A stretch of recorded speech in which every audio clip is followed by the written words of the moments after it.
Hello दोस्तों, मैं ललित और आप हो आर्यभट्टा क्लासेस के ऑनलाइन गुरुकुल में। आज मैं आपको करवाने वाला हूं चैप्टर नंबर फर्स्ट और उसकी एक्सरसाइज 1.4 और उसका क्वेश्चन नंबर थर्ड। इस क्वेश्चन नंबर थर्ड में क्या दिया है आइए जानते हैं। The following real numbers have decimal expansion as given below. In each case, decide whether they are rational or not. If they are rational and of the form p by q, what can you say about the prime factor of q? ये जो question हमें दिया गया है इसमें हमें कहा गया है कि हमें जांचना है कि जो नीचे तीन पार्ट दिए गए हैं क्या वो रैशनल है या रैशनल नहीं है। ठीक है, फिर कहा गया है यदि वो रैशनल हैं तो वो p बाई क्यू की फॉर्म में होंगे और p बाई क्यू की फॉर्म में होंगे तो जो q के प्राइम फैक्टर बनेंगे, जो डिनोमिनेटर में होता है उसके प्राइम फैक्टर बनेंगे, उसके लिए आप क्या कहना चाहेंगे, आप क्या कहेंगे। तो आइए स्टार्ट करते हैं क्वेश्चन नंबर 1। क्वेश्चन नंबर 1 में हमें क्या दिया है, हमें दिया है 43.1 2 3 4 5 6 7 8 एंड 9। तो आप लोग खुद ही देखकर बताओ हमने क्या कहा था कि टर्मिनेटिंग कब होते हैं और नॉन टर्मिनेटिंग कब होते हैं। तो आप लोग बताओ टर्मिनेटिंग कब होते हैं, जब हमें p बाई क्यू दे रखा होता है और वहाँ q क्या होता है, किसकी फॉर्म में होता है, इसके जो प्राइम फैक्टर होते हैं वो किसकी फॉर्म में होते हैं, 2 की पावर n मल्टीप्लाई 5 की पावर m की फॉर्म में हो, या फिर q इज इक्वल टू 10 की पावर n। क्लियर, इस फॉर्म में होंगे तो वो क्या होगा, टर्मिनेटिंग होंगे, इस फॉर्म में नहीं होगा तो वो टर्मिनेटिंग नहीं होंगे। तो हम क्या कर सकते हैं, 43 1 2 3 4 5 6 7 8 एंड 9 डिवाइड बाय 1, क्योंकि 9 है इसके बाद तो 9 0 2 3 4 5 6 7 8 9 1 2 3 4 5 6 7 8 9। तो इसको हम किस में लिख सकते हैं, 43 1 2 3 4 5 6 7 8 एंड 9 डिवाइड बाय 10 की पावर कितना लिख सकते हैं इसको हम, 9। क्लियर, तो हमने बताया था q किसकी फॉर्म में हो, 10 की पावर की फॉर्म में हो तो भी वो क्या होगा, टर्मिनेटिंग होगा। तो यहां से हम क्या लिख सकते हैं, यहां से हम लिख सकते हैं since this number has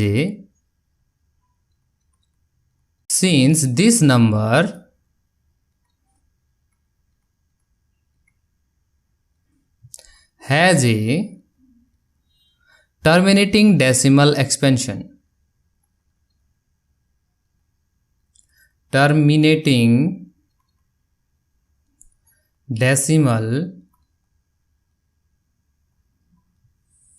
expansion. फिर आगे हम क्या कह सकते हैं, it is a rational number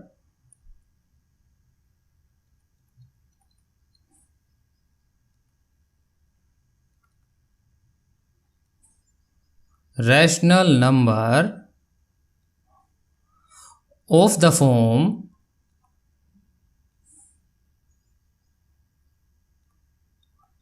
p by q, p divided by q, and q is of the form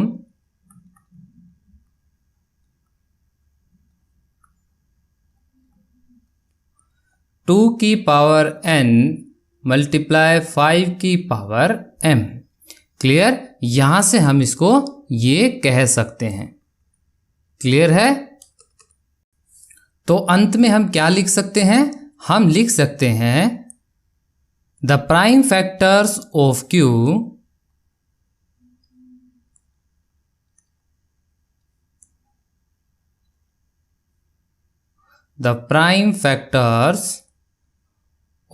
q will be either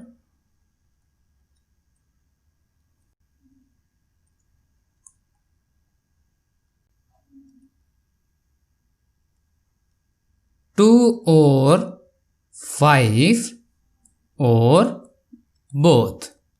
मतलब 2 अकेला भी हो सकता है, 5 भी हो सकता है और दोनों भी हो सकते हैं। क्लियर? कल मैंने क्वेश्चन में आपको बता दिया था, जहाँ अकेला होता है वहाँ 2 अकेला है तो क्या करेंगे, मान लो 2 की 2 है तो हम 5 की 0 कर देंगे। ठीक है, इसकी वैल्यू क्या हो जाएगी 1, और 1 किसी से भी मल्टीप्लाई होता है तो उसका कोई इफेक्ट नहीं होता है। ठीक है, तो इस तरह से हमने इस क्वेश्चन को फिनिश किया, समझा दिया। अब हमारा नेक्स्ट क्वेश्चन आता है। नेक्स्ट क्वेश्चन बहुत ही ज़्यादा आसान है। क्लियर? उसको तो हम देखते ही हम सीधे ही लिख देंगे। ठीक है, तो उसमें ज़्यादा हमें कुछ करने की ज़रूरत नहीं पड़ेगी। सेकंड क्वेश्चन में हमें दिया गया है 0.120 1200 120000 क्लियर?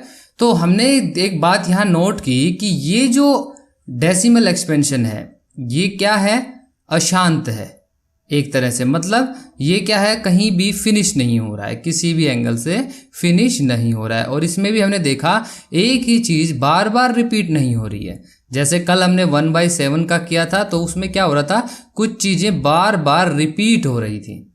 डेसिमल 0 के बाद इधर जो था वो चीज़ें बार बार सेम रिपीट हो रही थी। मान लो यहाँ 1 2 3 है, 4 5 6 7 है, तो फिर अगेन 1 2 3 से स्टार्ट हो रहा था।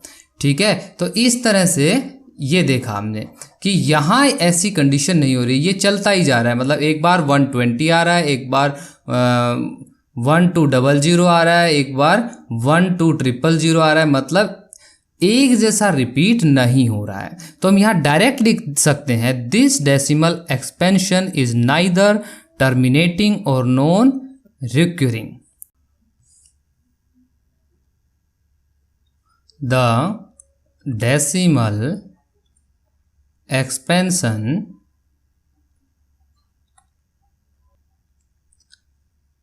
is neither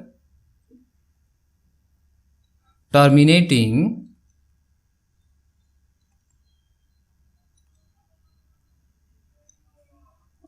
nor recurring.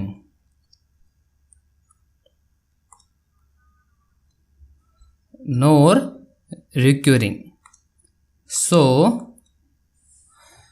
the given number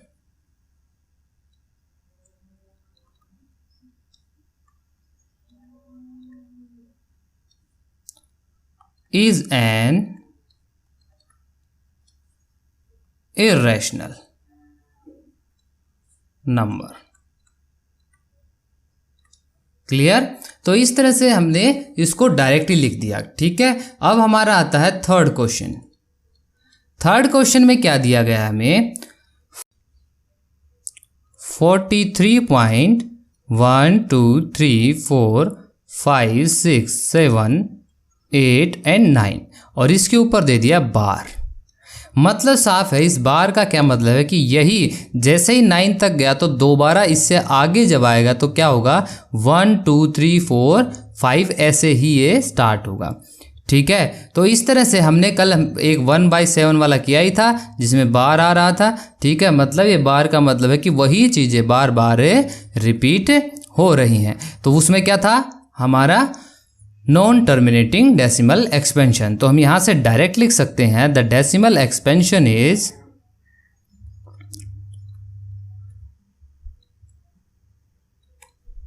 decimal expansion is non-terminating repeating.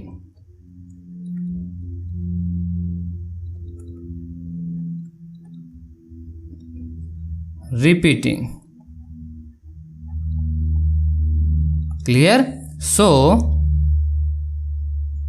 ये यहां से डायरेक्ट ये भी कह सकते हैं, the given number is A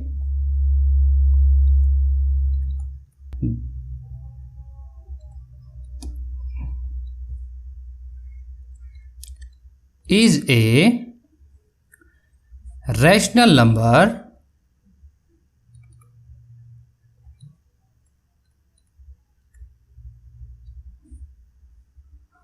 of the form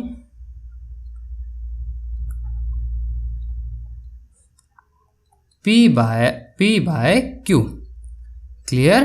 and यहां से क्या लिखेंगे, Q is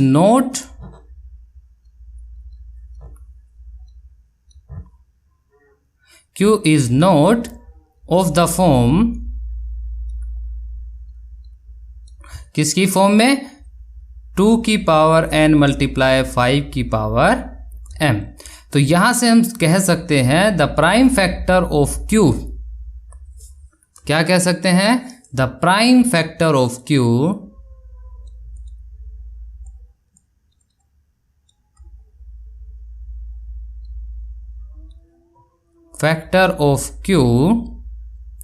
will also have a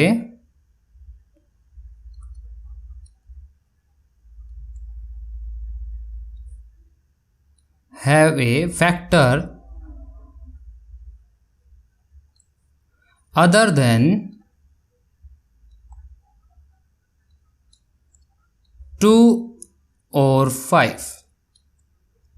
मतलब साफ है कि इस क्वेश्चन में, इस तरह के क्वेश्चन में क्या है कि 2 और 5 के अलावा भी और फैक्टर हो सकते हैं। यह है तो रैशनल नंबर ही, और कौन सा रैशनल है, नॉन टर्मिनेटिंग रिपीटिंग, लेकिन 2 और 5 की फॉर्म में नहीं होगा, इसमें इनके अलावा भी और फैक्टर हो सकते हैं।